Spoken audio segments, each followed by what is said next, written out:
ليس فيها.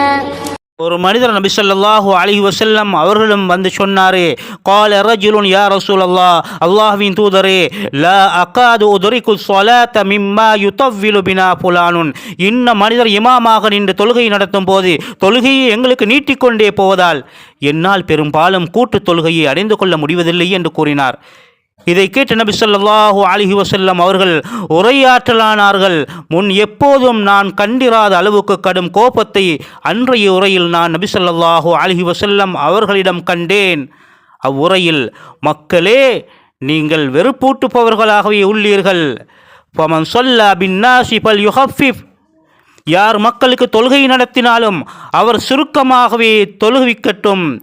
ஏனெனில் ஃபைன்ன ஃபீஹிமுல் மரீத வல்-லைஃப வதல் ஹாஜதி, தொழுவந்த மக்களில் நோயாளிகள், பலவீனமானவர்கள், பல்வேறு அலுவல் உடையோர் இருப்பார்கள் என்று நபி ஸல்லல்லாஹு அலைஹி வஸல்லம் அன்னவர்கள் கூறினார்கள்.